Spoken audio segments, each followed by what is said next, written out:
To stay updated, subscribe to TJA Academy. बिस्मिल्लाहिर्रहमानिर्रहीम। आज हम डिस्कस करने जा रहे हैं कॉन्सेप्ट ऑफ कंज्यूमर सरप्लस। अच्छा, पहले सरप्लस को समझते हैं कि सरप्लस है क्या। सरप्लस को अगर ट्रांसलेट किया जाए तो हम कह सकते हैं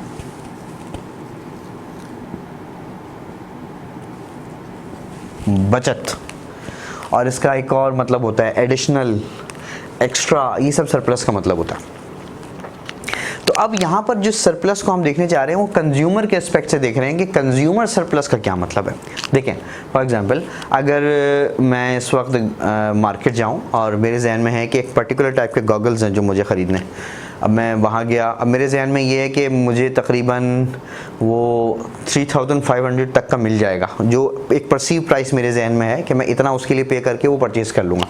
अब मैं मार्केट गया, अब मार्केट जाने के बाद वो गॉगल्स मुझे मिल गए 2200 के, लेट्स सपोज 2200 के वो गॉगल्स मिल गए। अब पहला ख्याल मेरे जहन में क्या आएगा, मैं कितना पे करने के लिए आया था 3500, यानी मेरी विलिंगनेस टू पे, वर्ड यहाँ पर क्या है, विलिंगनेस टू पे कितनी थी आपके पास 3500। लेकिन जब आप मार्केट में गए तो मार्केट में आप उसकी एक्चुअल पेमेंट कितनी करनी पड़ी आपको, जो एक्चुअल पे आपने किया वो आपने किया कितना 2200। अब इसका डिफरेंस निकाल लें। अब ये 1300 बेसिकली आपने पे नहीं किए, लेकिन क्योंकि आपकी विलिंगनेस थी, अगर वो उससे ज़्यादा चार्ज करता तो आप पे कर देते, लेकिन आपको मार्केट प्राइस के कम होने की वजह से वो पे नहीं करना पड़े। तो ये जो डिफरेंस है, difference between willingness to pay and actual पे, difference between willingness to pay and actual पे, ये जो डिफरेंस निकल रहा है विलिंगनेस टू पे और एक्चुअल पे के डिफरेंस है, this is called consumer surplus. The difference between willingness to pay and actual pay. अब इसका थोड़ा सा ग्राफिकल एनालिसिस भी देख लेते हैं।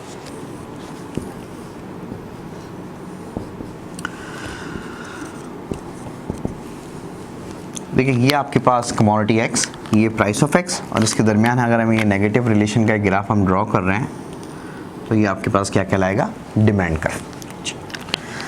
अगर हम देखें गौर से तो अगर हम बात करें क्वांटिटी x1, अगर मैं आपसे बोलूँ कि इसमें विलिंगनेस टू पे कितनी है, कितनी प्राइस पे करने के लिए तैयार है, तो आपको याद होगा कि डिमांड कर्व शो ही रिलेशनशिप करता है प्राइस और क्वांटिटी का, कि कितनी प्राइस पर कितनी क्वांटिटी परचेज करने के लिए तैयार है। तो x1 पे जो वो प्राइस पे करने के लिए तैयार है वो है आपके पास, एज्यूम कर लेते हैं कितनी, P1, एज्यूम प्राइस है।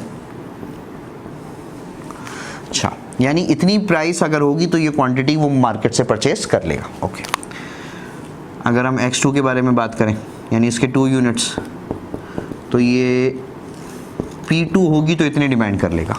अभी मार्केट में क्या है नहीं पता, अगर P3 होगी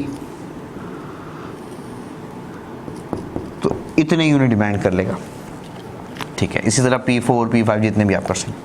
अब यहाँ पर गौर से देखें, अब जब वो मार्केट गया, जब वो मार्केट इंडिविजुअल गया तो मार्केट में ये सारी उसकी परसीव प्राइस थी, ये प्राइस होगी, ये क्वांटिटी, ये प्राइस होगी, ये क्वांटिटी, ये प्राइस होगी, ये क्वांटिटी परचेज कर लेगा। जब वो मार्केट गया तो मार्केट में उसको जो प्राइस मिल गई वो मिल गई P3।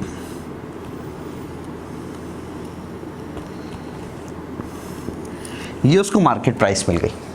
अब देखें गौर से, x1 के लिए वो कितना पे करने के लिए तैयार था, यानी उसकी विलिंगनेस टू पे कितनी थी P1, ये वर्टिकल डिस्टेंस, लेकिन उसको पे कितना करना पड़ा P3, यानी ये वो एडिशनल अमाउंट है जो उसकी विलिंगनेस टू पे तो थी लेकिन उसको पे करना मार्केट में नहीं पड़ा। अब ये जो ये डिफरेंस बचा है ना, this is called consumer surplus. बिल्कुल इस तरीके से यहाँ पर देखें, यहाँ x2 है, ये एडिशनल अमाउंट, x3 में आके सरप्लस 0 हो गया, लेकिन उससे पहले अगर हम देखें तो ये डिस्टेंस और इन तमाम सरप्लस को ऐड करूं तो ये पूरा ट्रायंगल बन जाएगा।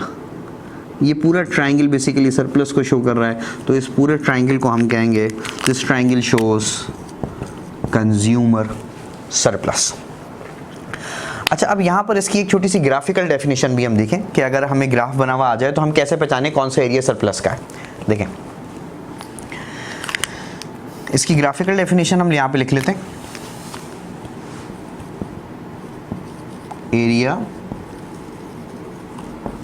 Below the demand curve.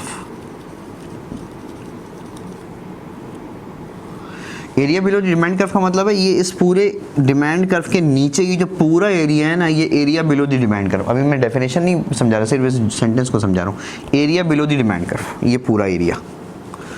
लेकिन मसला ये पूरा एरिया सरप्लस तो है नहीं, सरप्लस सिर्फ ये वाला ट्रायंगल है। तो मैं कह सकता हूँ area below the demand curve, लेकिन सारा नहीं, सिर्फ वो जो कि प्राइस से ऊपर है, जो कि मार्केट प्राइस से क्या है, ऊपर है। तो मैं कह सकता हूं कंज्यूमर सरप्लस की ग्राफिकल डेफिनेशन क्या है, area below the demand curve and above the price line.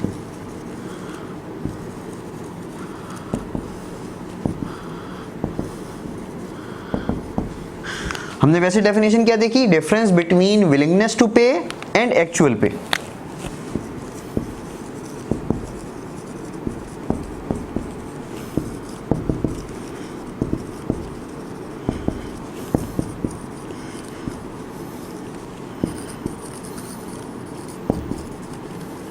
ये डेफिनेशन है difference between willingness to pay and actual पे।